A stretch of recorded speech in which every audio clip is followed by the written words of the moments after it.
Hello everyone, it's your friend, Yu Jae-suk. Today, we're going on a treasure hunt through time. We are going to explore the amazing story of Korean coins.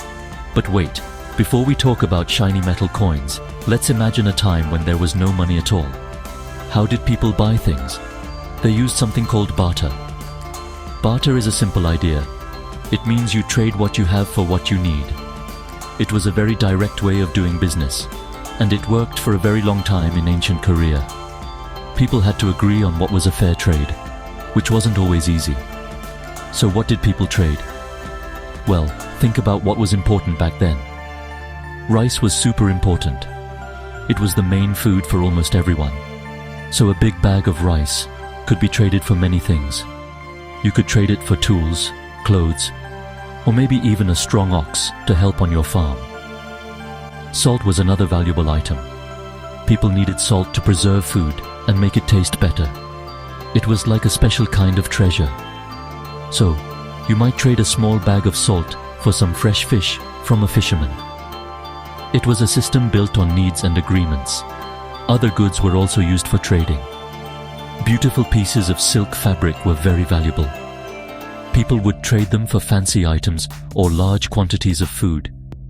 Even simple things like grains, such as barley and beans, were used as a form of money. Imagine going to the market with a basket of beans to buy a new pair of shoes. It sounds a little funny to us now, but it was normal life for our ancestors. This system worked because everyone understood the value of these essential goods. It was a practical solution for a world without coins. The barter system was simple, but it had its problems. What if you had rice, but the person with the shoes you wanted didn't need rice? You would have to find someone else to trade with, which could take a lot of time and effort. It was also hard to carry around big bags of rice or heavy jars of salt. People needed something smaller, lighter, and easier to use. This need for a better way to trade set the stage for a huge change. Soon, a new invention would arrive from a neighboring country, and it would change Korea forever. The age of coins was about to begin. So, everyone was busy trading rice and salt. Then, something new and exciting started to appear in Korea. These were coins from China. Around 2,000 years ago, during Korea's early history, trade with China became very common. Chinese merchants brought amazing goods like silk and spices, and they also brought their money. These were some of the first coins ever seen on the Korean peninsula. People must have been so curious when they first saw these small metal objects. They were so different from a bag of rice or a piece of cloth. What did these Chinese coins look like? Many of them were called knife money or spade money, and they looked exactly like their names. The knife money, or myeongdojeon in Korean, was shaped like a small knife.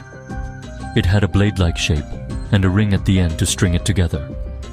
The spade money looked like a tiny garden spade.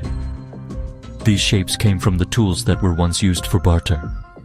It was a clever way to help people understand that these new metal things had value, just like the real tools. These early coins were usually made of bronze. They weren't shiny like the coins we have today. They were often dark and a bit rough. A very famous Chinese coin that came to Korea was the Wuju coin. It was round with a square hole in the middle. This design was very smart. The round shape represented the sky, and the square hole represented the earth. The hole also made it easy to string hundreds of coins together with a rope. This made them much easier to carry than a heavy sack of grain. The arrival of these Chinese coins was a huge deal. For the first time, people had a standard form of money. One coin was worth the same amount everywhere. This made trading much simpler and more efficient. Korean people started using these Chinese coins in markets, especially in areas with a lot of trade. It was the beginning of a big shift away from the old barter system. Our ancestors were learning about a whole new way of thinking about value and trade, all thanks to these little metal pieces from across the sea. Now, let's jump forward in time to a very famous period in Korean history, the Three Kingdoms. This was when Korea was divided into three powerful kingdoms: Goguryeo in the north, Baekje in the southwest, and Silla in the southeast. You might think that with all the Chinese coins coming in, everyone would start using money. But it's a bit more complicated than that. Each kingdom had its own way of doing things. It was a time of great change, and the use of money was still a new and developing idea for many people. In Goguryeo, which was closest to China, Chinese coins were used the most. Archaeologists have found many old Chinese coins, like the Wuju coins, in the ruins of Goguryeo cities and tombs. This tells us that the people of Goguryeo were actively trading with China and used coins in their economy, at least in the big towns and among the wealthy. However, for everyday people living in the countryside, the old barter system was probably still the main way to get what they needed. They continued to trade grains and cloth, just like their ancestors. What about Baekje and Silla? Well, the story is a bit different there. These kingdoms were farther away from the main trade routes with China, so coins were much rarer. While some Chinese coins have been found in Baekje and Silla, they were not used widely by the general public. Instead, barter remained the main economic system for most people. They relied on trading rice, fabric, and other goods. It seems that for these two kingdoms, the idea of using metal coins for everything hadn't quite caught on yet. They were more like precious exotic items than everyday money. Interestingly, there is very little evidence that any of the three kingdoms made their own official coins. They were powerful kingdoms with amazing art and culture, but minting their own money wasn't a priority for them. They either used Chinese coins or stuck with the barter system they knew. This shows us that adopting a full monetary system takes a long time. It's not just about having the metal. It's about changing how an entire society thinks about trade and value. The real beginning of Korean-made coins was still yet to come. After the Three Kingdoms period, a new chapter began. The Kingdom of Silla managed to unite most of the Korean peninsula. This new era is called Unified Silla. With the country united, trade and culture grew stronger than ever. And with this new strength came a very important creation, Korea's very first official coin. This was a huge step for the nation. It was a sign that Korea was no longer just using coins from other countries. It was now ready to make its own money. This was a moment of great pride and a symbol of a unified nation. This first Korean coin was called the Gyeonwon Chongbo. That name means the first circulating treasure. What a cool name, right? It was first minted in the year 996, during the reign of King Seongjong. Wait, you might be thinking, Yoo Jae-suk, you said this was from Unified Silla. You are right to be confused. I made a little mistake. The Gyeonwon Chongbo was actually made during the Goryeo dynasty, which came after Unified Silla. It was King Seongjong of Goryeo who ordered it to be made. My apologies. It's easy to get these long histories mixed up. So, let's correct that. Goryeo made the first coin. The Gyeonwon Chongbo was modeled after the Chinese coins of the time. It was round with a square hole in the center, just like the Tang dynasty's Kayuan Tongbao coin. It was made of bronze and sometimes iron. The characters Gyeonwon Chongbo were written on the front. Having its own coin was a big statement. It showed that the Goryeo dynasty was a strong and independent state. It was a way for the government to control the economy and show its authority to the people. It was more than just money. It was a symbol of national power. Even though the government minted the Gyeonwon Chongbo, it wasn't an instant success. Many people were still used to the old ways of bartering. They trusted a bag of rice more than a small piece of metal. So, for a long time, the coin was used alongside barter. People might use coins for large transactions or in big cities, but they would still trade goods in their local villages. The government tried hard to encourage people to use the new coins, but it was a slow process. The Gyeonwon Chongbo was a very important first step, but the journey to a full coin-based economy was just beginning. The Goryeo dynasty, which lasted for almost 500 years, was a fascinating time for money in Korea. After creating the first coin, the Gyeonwon Chongbo, you'd think coins would be everywhere, right? But honestly, it was a real roller coaster ride. The government kept trying to make coins the main form of money, but it faced many challenges.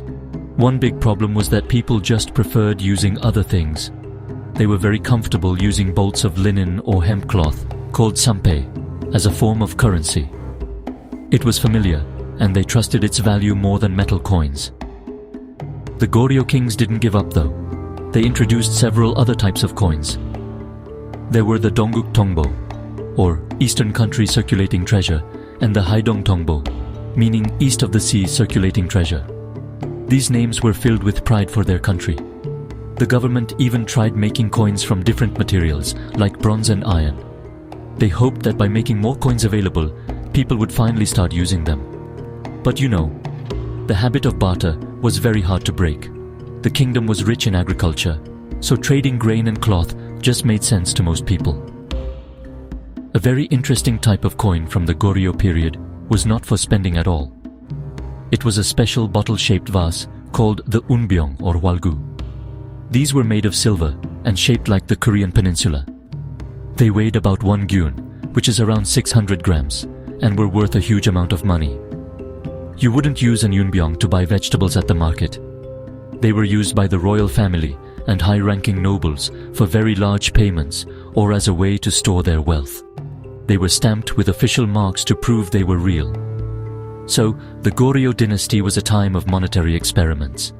The government pushed for coins, but the people often stuck to their traditional ways.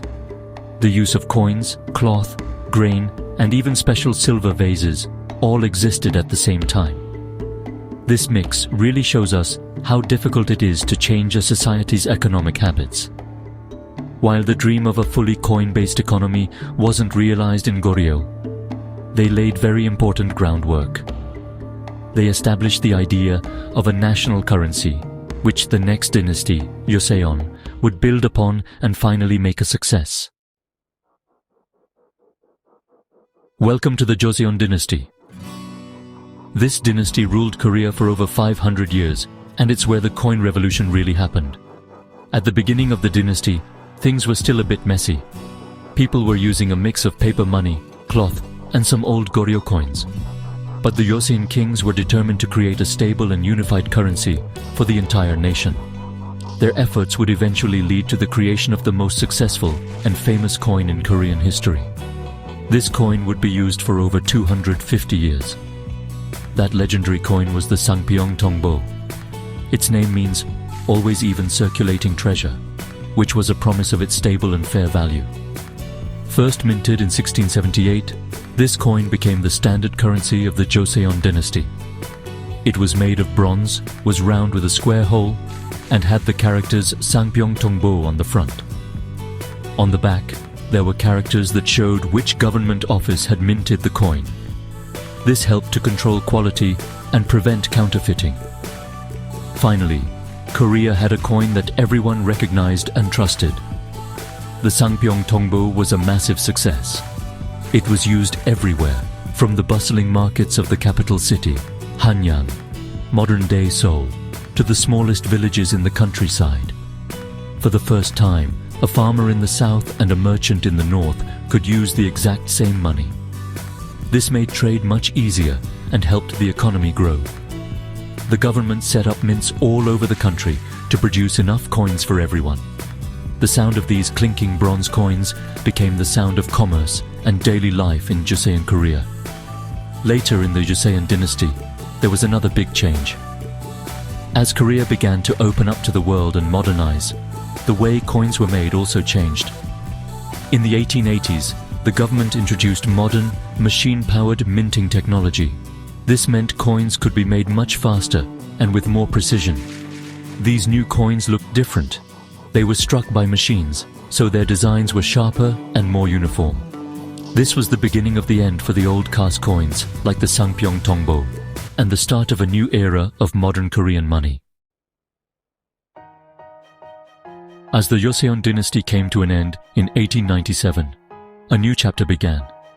King Gojong declared the founding of the Korean Empire. He wanted to show the world that Korea was a modern, independent, and sovereign nation. One of the best ways to do that was by creating a new, modern currency. The old Sangpyeong Tongbo with its square hole looked ancient compared to the machine-made coins of Western countries.